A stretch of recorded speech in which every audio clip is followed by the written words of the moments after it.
नमस्कार, मैं हूं अनूप सिंह। आप देख रहे हैं JK24 न्यूज चैनल का लोकप्रिय कार्यक्रम फेस टू फेस। दरअसल उत्तर प्रदेश में अब सरकारी डॉक्टरों को 10 साल तक नौकरी करना अनिवार्य हो गया है। अगर इसी बीच में अगर नौकरी छोड़ते हैं तो उनको कम से कम 1 करोड़ रुपए का जुर्माना भरना पड़ेगा। ज्यादा जानकारी के साथ हमारे साथ उत्तर प्रदेश के स्वास्थ्य मंत्री जय प्रताप सिंह मौजूद हैं। मैं उनसे बात करूंगा। सर, बहुत बहुत स्वागत है आपका JK24 न्यूज चैनल में एक खास कार्यक्रम में। सर, सबसे बड़ा जो सवाल इस समय है, उत्तर प्रदेश में जो डॉक्टर हैं उनको 10 साल के लिए बाध्य किया गया है। क्या है वो आदेश और किस तरीके से वो बाध्य होंगे? 3 अप्रैल 2017 को ये आदेश को पारित किया गया था और ये इसका उद्देश्य यही था कि जो हमारे MBBS डॉक्टर जो हमारे सर्विस में लोक सेवा आयोग के द्वारा चयन होते हैं, उसके बाद वो कुछ समय के बाद हमसे ही अनुमति लेके अपना आगे की जो पढ़ाई है, PG या DNB या इस तरह के तमाम कोर्सेज हैं, उसको करने के लिए सरकार के खर्चे पर जाते हैं। ये पहले से ही चले आ रहा है और जब वो वापस आते थे, पहले की बात ये थी कि कई लोग उसमें वापस नहीं आते थे और नौकरी छोड़ के चले जाते थे और अपना अलग से कुछ स्पेशलाइजेशन या किसी हॉस्पिटल में जाके वो अपना काम करने लगते थे।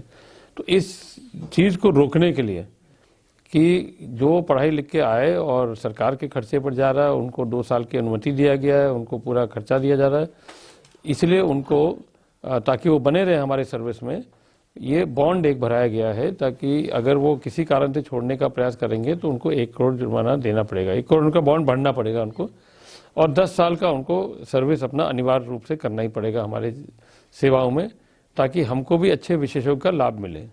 सर, अभी तक का रेशियो क्या रहा है? कितने डॉक्टर जो पढ़ाई करने जाते थे वो दोबारा नहीं आए या फिर वो गए दोबारा तो आए, तो उनकी क्या स्थिति है? 2017 के पहले के ऐसे तमाम उदाहरण आए थे जो डॉक्टर जाते थे और वापस नहीं आते थे। संख्या कुछ अधिक थी उस समय। 17 के आने के बाद या हमारी सरकार के आने के बाद हम लोग ने ये प्राविधान किया था कि इस तरह का एक बॉन्ड तैयार करके और एक इस तरह का नियम तय कर लें जिससे डॉक्टर छोड़ के न जाएं। और एक बड़ी बात हमारे यहाँ है कि विशेषज्ञ की बहुत बड़ी कमी है उत्तर प्रदेश के चिकित्सा स्वास्थ्य सेवाओं में, जिसमें जिला अस्पताल, सामुदायिक स्वास्थ्य केंद्र, प्राथमिक स्वास्थ्य केंद्र और नीचे के थोड़े बहुत ANM सेंटर जो कहते हैं, सब सेंटर कहते हैं, इसमें MBBS डॉक्टर्स की ही नियुक्ति होती है। हमारे पास कोई विशेषज्ञ का कैडर नहीं है, इसलिए जो विशेषज्ञ बन के आते हैं वो उनको लगता था कि हम यहाँ से खर्चा करके और अपना पूरा सेवा हमको देने की आवश्यकता नहीं पड़ती, तो वो अपना चले जाते थे प्राइवेट हॉस्पिटल में या अपना कुछ हॉस्पिटल खोलते होंगे। उसको रोकने के लिए हमने किया ताकि हमारे यहाँ भी एक विशेषज्ञ का एक संख्या बन जाए। दूसरा सवाल, एक स्थिति यह है कि जैसे बाहर से बहुत सारे डॉक्टर्स पढ़ के आ जाते हैं, विदेश से पढ़ के आ गए, क्या उन पर भी ये नियम लागू होंगे या फिर अभी असमंजस की स्थिति है कि जो विदेश से पढ़ के आएंगे डॉक्टर्स तैयार होके आएंगे वो उत्तर प्रदेश में आएंगे, तो उनके लिए कुछ इसी नियम के कायदे कानून इसमें भी लागू होंगे क्या? नहीं, जो MBBS डॉक्टर चाहे विदेश में पढ़ा हो, चाहे हमारे मेडिकल कॉलेजेस जिसमें भी पूरे भारत में जो भी मेडिकल कॉलेज वहाँ से पढ़ के अपना पूरा कोर्स करके आता है, वो हमारे लोक सेवा आयोग के माध्यम से ही नियुक्ति उनकी होती है। कोई भी डॉक्टर जो बाहर में भी पढ़ा हो मगर MBBS तक, वो जब भी आएगा तो हमारे लोक सेवा आयोग के माध्यम से आएगा। अभी जो हमने पिछले हफ्ते कैबिनेट में एक नया प्रस्ताव रख के उसको पास किया है कि हमारे यहाँ विशेषज्ञ डॉक्टर्स की संख्या के पद हमारे यहाँ पर है करीब 8043। ये पद हमारे पास पहले से पड़े हुए हैं और इसमें विशेषज्ञ डॉक्टर की बहुत बड़ी कमियां भी हैं। जो हमने अभी जो आपको बताया, जो PMS संवर्ग के लोग जो कोर्स करके वापस आते हैं और उनको हम अपने सेवाएं में रखते हैं, वो एक विशेषज्ञ कैडर अलग बन गया, जिनकी अभी लगभग आज की स्थिति में मुश्किल से 1500 कुछ संख्या है। बाकी हमारे पास अभी 5000 या 5900 इस तरह की संख्या हमारे पास खाली पड़े हुए विशेषज्ञ की।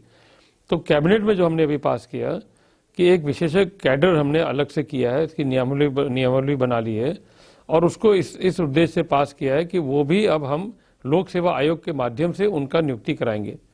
जैसे पहले हम MBBS करते थे, अब हम विशेषज्ञ की कैडर को भी हम बुला सकते हैं, उनको इन्वाइट कर सकते हैं और उसका चयन प्रक्रिया हमारे लोक सेवा आयोग से होगा। जब ये प्रारंभ हमारा हो जाएगा तो हमारा विशेषज्ञ कैडर का लगभग 8000 हमारे पदे भी हो जाएंगे। जो डॉक्टर वहाँ से करके आते वो तो चलते रहेंगे और इस तरह हमारा पूरा जो स्वास्थ्य सेवा की जो कमी आती है, जिसमें जिला अस्पतालों की भी विशेषज्ञ की व्यवस्था होनी चाहिए, सामुदायिक स्वास्थ्य केंद्र पर भी होनी चाहिए। तो ये जगह जो हमारे खाली होते हैं, जिससे हम अच्छा उपचार नहीं दे पाते हैं, ये अब पूरा हो जाएगा। जैसे ये प्रक्रिया शुरू होगी वैसे ये भी सब पूरा हो जाएगा। सर, कुछ जो प्रशिक्षुक डॉक्टर्स हैं जो अभी पढ़ाई कर रहे हैं, उनका ये मानना है कि सरकारी नौकरी से अब लोग कतराएंगे डॉक्टर्स, अगर इस तरीके का और एक अनुबंध होगा तो सरकारी डॉक्टरी में न जा करके प्राइवेट अपना खोल बैठ जाएंगे। तो सर, क्या कुछ इस तरीके के अगर होता है तो कहीं ना कहीं डॉक्टर्स की कमी तो सर वही रह जाएगी ना? नहीं, अब जैसे ये अप्रैल 2017 में इसको हमने लागू किया, उसके बाद से सभी डॉक्टर्स जानते हैं।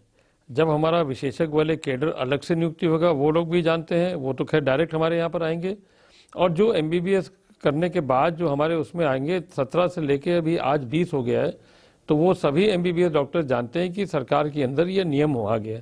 हमारे यहाँ कोई आने में कोई कमी नहीं है, क्योंकि अभी जो 1 साल पहले हमने लोक सेवा आयोग से लगभग 1200 डॉक्टर्स के चयन हुए थे। लोगों ने अपना उस प्रक्रिया के तहत अपना वो ज्वाइन करने का फैसला किया था, और लगभग उसमें 1000 से ऊपर 1100 लोग ऑलरेडी ज्वाइन कर दिए हैं। वो जानते हैं कि अगर हम आगे पढ़ना चाहते हैं तो ये हमारा सरकार का प्रक्रिया है।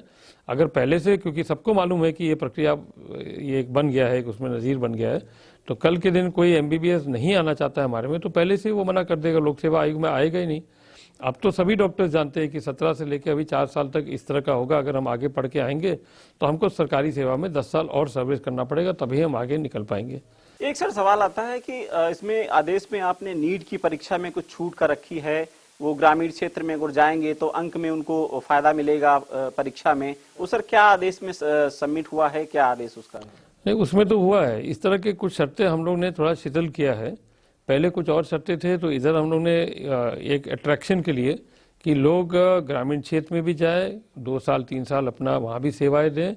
और कुछ और हम लोग जो करने जा रहे हैं कि गृह जनपद में लाने की भी हम लोग एक संभावना बना रहे हैं कि किस तरह इन लोगों को, ताकि अब तो बहुत सारे लोग आते हैं तो ग्रामीण क्षेत्र में भी जाने के लिए तैयार हो जाते हैं, जिनका घर इधर उधर होता है ग्रामीण क्षेत्र में।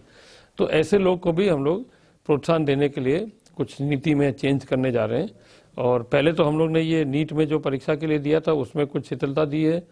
गृह जनपद के लिए भी अब हम लोग प्रस्ताव करने जा रहे हैं।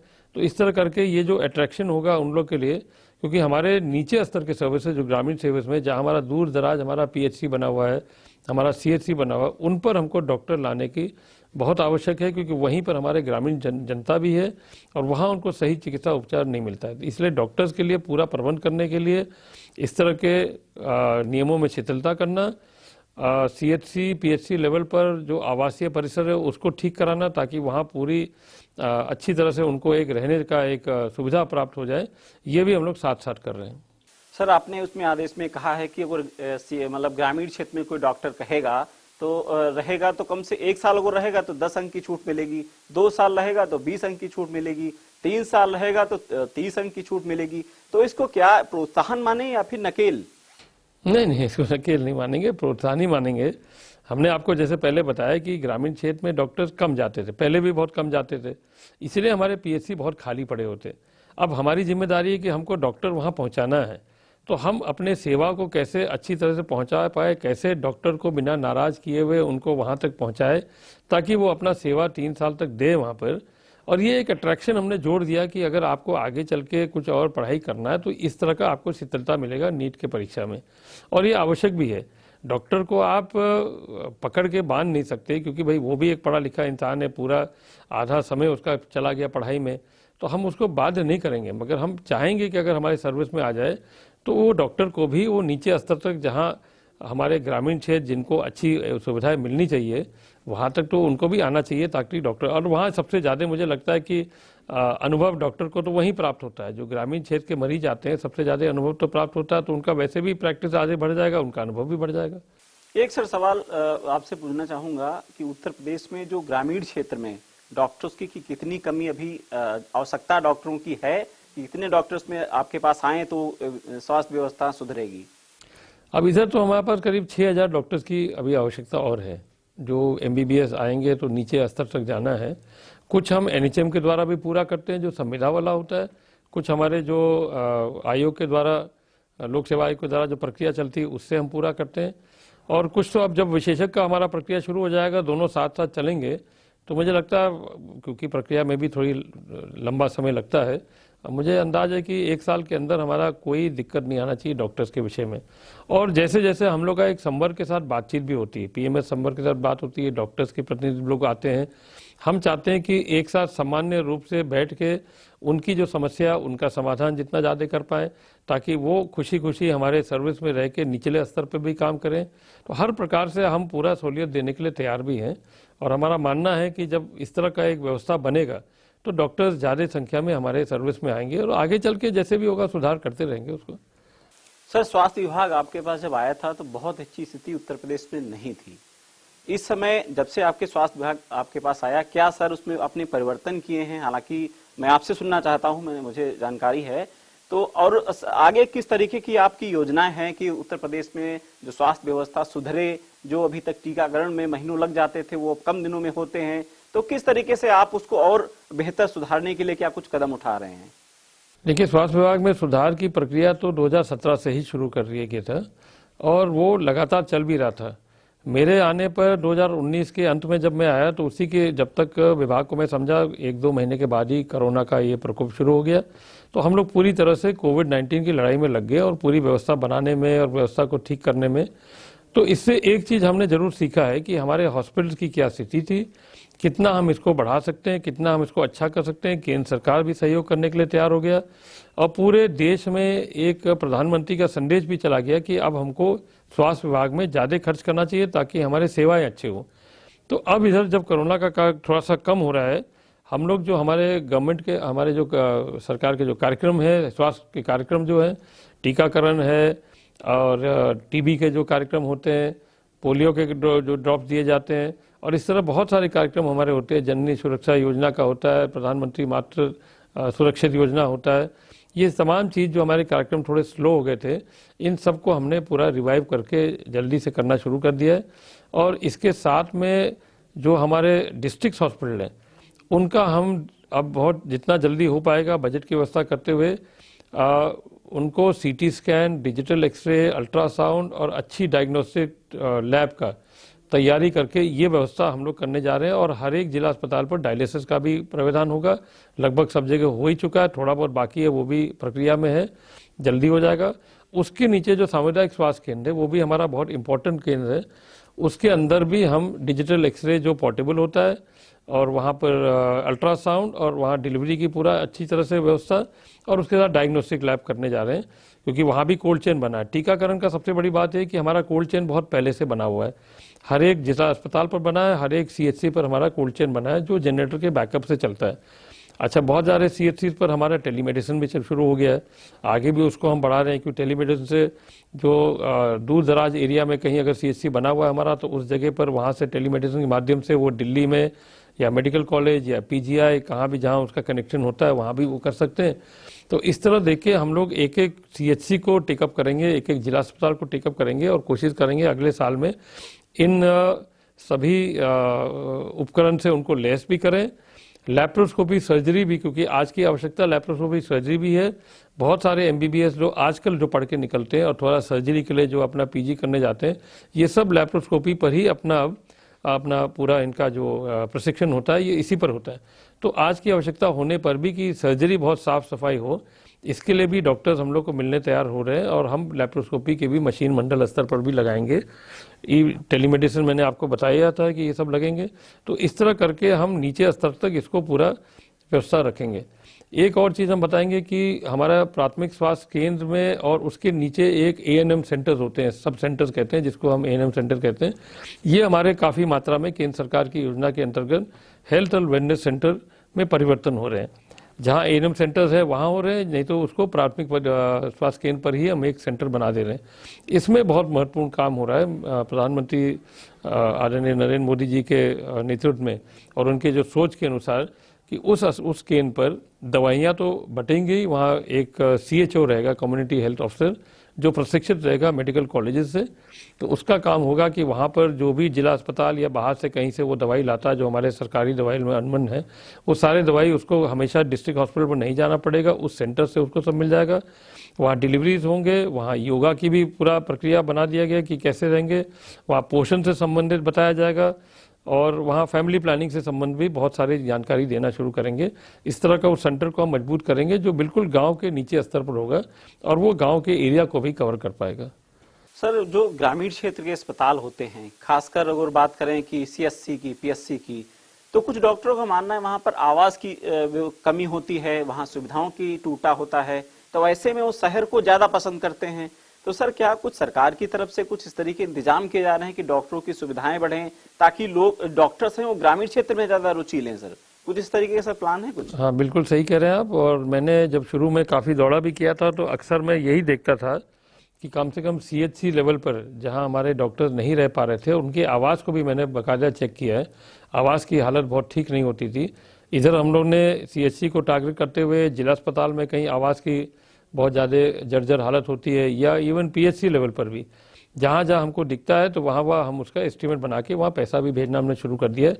ये मेरे प्राथमिकता है कि कम से कम आवासीय परिसर इन CHC पर ये अच्छी तरह से अगर बन जाएंगे तो हमारा डॉक्टर फिर वहाँ रहने भी लग जाएगा। तो इसका पूरा प्रबंध कर रहे हैं, इसके लिए बजट के लिए भी हमने अलग से व्यवस्था की है। एक सर सवाल है कि अगर उत्तर प्रदेश में जितने भी डॉक्टर सरकारी हैं उस पर कहीं ना कहीं नकेल कसना शुरू हो चुका है, चाहे 10 साल की नौकरी की बात करें, क्या प्राइवेट डॉक्टर्स पर किस तरीके से कुछ नियम कायदे कानून आएंगे उत्तर प्रदेश में कि प्राइवेट डॉक्टर अगर पढ़ाई सरकार से लेता है, जिस तरीके से यूनिवर्सिटी में जाता है, पढ़ता है, सब कुछ करता है, क्या उन पे भी कुछ नकेल कसने की जरूरत है इस समय? अभी तो जो प्राइवेट डॉक्टर्स अपने क्लिनिक खोलते हैं या अस्पताल खोलते हैं तो उसका तो एक मानक बना हुआ है जिसको हमारे मुख्य चिकित्सा अधिकारी के द्वारा पंजीकरण करना पड़ता है। तो उसमें बाकायदा गाइडलाइंस भी है और उसमें उनको बहुत सारी चीज़ें बेड के अनुसार, अगर उनका बड़ा हॉस्पिटल है तो उस बेड के अनुसार क्या क्या उनको रखना चाहिए, कौन कौन से स्टाफ रखना चाहिए, कितने डॉक्टर्स होना चाहिए, ये सारी चीज़ें उसमें है। बहुत सारी जगह हम लोगों ने देखा कि इसका पालन नहीं होता है। कई अस्पताल अच्छे भी होते हैं मगर ज़्यादा करके अस्पताल बहुत अच्छे नहीं चलते, बिल्कुल चलतू टाइप के होते हैं। इस पर हम लोग ने एक टीम बना के हम लोग तैयार कर रहे हैं और महीना में समय समय पर कुछ एरिया को चेक करते हुए उनका गतिविधियां देखेंगे, उनके सब पंजीकरण का और उनके डॉक्टर्स को देखेंगे क्या क्या उनके पास सुविधा है। मानक के अनुसार नहीं है तो उनको हम लोग टाइट करेंगे और उनका हम लोग पंजीकरण को स्थगित करेंगे या निरस्त भी कर सकते हैं, जैसे भी हमको आवश्यकता पड़ेगा। तो ये हमने ऑलरेडी शुरू कर दिया है ताकि उनमें से भी जो डॉक्टर्स, जो मान लीजिए अच्छे डॉक्टर्स हैं मगर उनका जो सुविधा वो अपने अस्पताल में ठीक से नहीं देते हैं, और कंप्लेंट्स बहुत आते हैं हमारे पास इस कोरोना काल में भी बहुत सारे कंप्लेंट्स आए थे।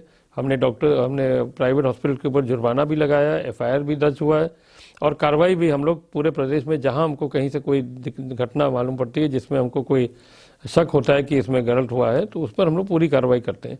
तो इसके तहत, इन सभी चीज़ के तहत हम उन पर नकेल तो कसेंगे और ये सुनिश्चित करेंगे कि जो उनके पास है मानक अनुसार होना चाहिए और बेहतर सुविधा उनको भी देना चाहिए।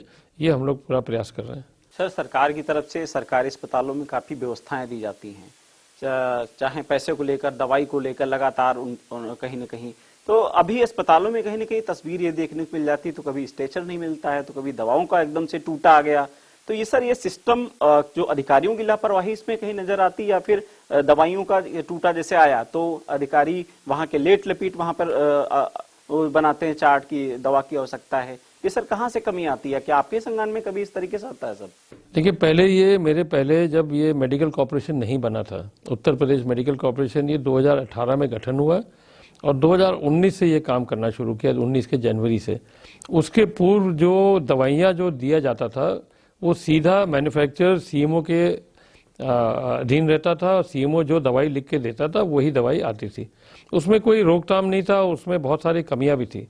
मेडिकल कॉर्पोरेशन बनने के बाद हम लोग ने पूरे डॉक्टर से बात करके, सभी CMO से हर जनपद में बात करके एक EDL बना दिया, एसेंशियल ड्रग लिस्ट।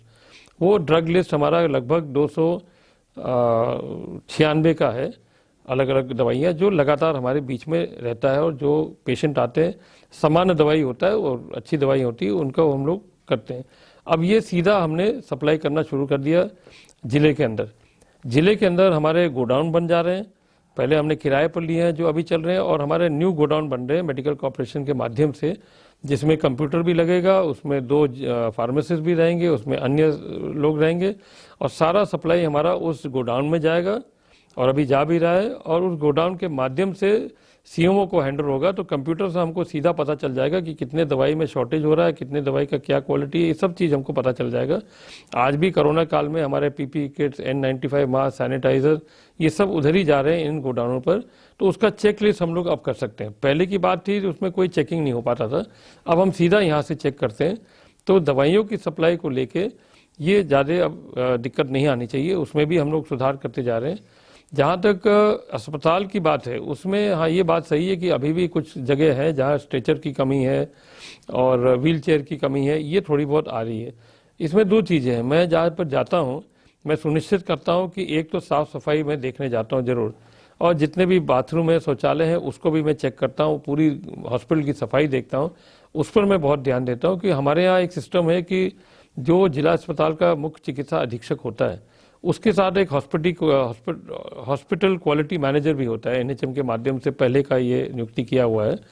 इन लोग की जिम्मेदारी साफ सफाई मैनेजमेंट का है, जहां ये लोग को बताया गया कि आपको ये उपलब्ध कराना है, जैसे स्ट्रेचर हो गया, व्हील चेयर हो गया, लाइन में जो आते हैं OPD वाले उनको ठीक से लगाए, डॉक्टर्स के यहाँ जैसे जहाँ जाना है, जहाँ टेस्टिंग होता है, खून की जांच होती है, ये सब चीज़ इनको मैनेज करना पड़ता है। और डॉक्टर्स राउंड ले वार्ड के अंदर, डॉक्टर्स अपने जगह पर बैठे, ये CMS जो हमारा मुख्य चिकित्सा उनकी जिम्मेदारी है। तो दोनों के साझा से हम इन लोग की ट्रेनिंग भी करा रहे हैं, और दोनों के साझा से ये हॉस्पिटल को ठीक चलना चाहिए। अब इसमें जो कमियां अभी आ रही हैं, क्योंकि ये कोरोना के पहले ही मैंने ये सब देखा था, इधर कोरोना में टाइम नहीं मिला, अब इसको हम लोग सुनिश्चित कर रहे हैं कि दोनों के साथ मिलके ये हॉस्पिटल को ठीक चलना चाहिए, कम से कम अच्छी तरह से चले, साफ सफाई रहे, शौचालय ठीक रहे, और हर प्रकार का सुविधा वहाँ उत्पन्न हो जो सरकार के द्वारा दिया जाता है, ये अब करेंगे। आखिरी सवाल मेरा है कि उत्तर प्रदेश में इस समय कोरोना वैक्सीन को लेकर असमंजस की स्थिति है और तैयारियां सरकार की तरफ से जोरों से चल रही है। क्या इस बात की निश्चित किया जा चुका है कि कौन सी दवा उत्तर प्रदेश में आ रही है, किस तरीके से तैयारियां चल रही हैं, क्या अपने पास वो रखने की सुविधाएं उत्तर प्रदेश में हर जिले में उपलब्ध हो चुकी हैं, क्या है सर? पहली बात तो अभी कौन सा वैक्सीन हम लोग को उपलब्ध होगा ये अभी तय नहीं है। ये प्रधानमंत्री ने भी कई बार कहा है कि वैक्सीन का चयन हमारे वैज्ञानिक करेंगे, और जो भी भारत के अंदर उत्पादन हो रहा है वो जब क्लिनिकल ट्रायल उसका पूरा हो जाएगा तो ICMR के द्वारा या वैज्ञानिक के द्वारा वो पास होगा। पास होने के बाद उनकी उत्पादन क्षमता और कब तक वो सप्लाई करेंगे ये हमारे केंद्रीय स्वास्थ्य मंत्रालय या ICMR हमको सूचना देगा, और बाकी का दिशा निर्देश उनके माध्यम से ही आएगा। फिलहाल जहाँ तक उत्तर प्रदेश की बात है, क्योंकि हमारा एक टीकाकरण का बहुत बृहद कार्यक्रम चलता है, हर एक जिला अस्पताल पर और हर एक CHP हमारा कोल्ड चेन पहले ही से चलता है, उसके बैकअप जनरेटर्स भी हैं, उसका टेम्परेचर कंट्रोल करने के लिए सेंट्रली कंट्रोल्ड है, ये सारी चीज़ें ऑलरेडी हमारे पास है। और वर्तमान कैपेसिटी हमारे पास इतना है कि पहला खेप भी जितना भी आएगा हम उसको रख सकते हैं, उसमें हमारे अन्य वैक्सीन के साथ भी हम रख सकते हैं, अलग अलग मशीन और बढ़ा के। तो एक बात तो ये हुआ। दूसरी बात, हमने 22 जनपदों में जहां हमको लगा कि था कैपेसिटी की थोड़ी कमी आ सकती है, वहां पर नया कमरा तैयार करके उसमें भी हमारे मशीन्स आ चुके हैं, जो वॉक इन कूलर्स या रेफ्रिजरेटर्स या ये डीप फ्रीजर जो होते हैं, ये सब आना शुरू हो गया है केंद्र सरकार के द्वारा। इनका हम लोग पूरी तरह से तैयार कर रहे हैं, और इस महीने के अंत तक हमारा सभी पूरे प्रदेश में जितने भी हमारे कोल्ड चेन है पूरी तरह से व्यवस्थित होगा, तैयार हो जाएगा। जब भी वैक्सीन आएगा, जितना भी आएगा, वो हम पूरी तरह से रख पाएंगे। दूसरी बात, इसमें CCTV कैमरा लगेगा, और सुरक्षा की दृष्टि से पुलिस से हम लोग ने बात कर लिया है, पुलिस के गार्ड वहाँ लगातार 24 घंटा रहेंगे, आगे कोई ऐसे बात ना हो, इसलिए सुरक्षा के लिए भी हम लोग ने इस बात को तय कर लिया। शुक्रिया सर बात करने के लिए, क्योंकि सर समय बहुत हो चुका है, इजाजत नहीं देता है, लेकिन उत्तर प्रदेश में ये निश्चित हो चुका है कि सरकारी खर्च पर जो डॉक्टर PG करते थे उन पर कहीं न कहीं उत्तर प्रदेश सरकार अब नकेल कस चुकी है। देखते रहिए JK24 न्यूज चैनल।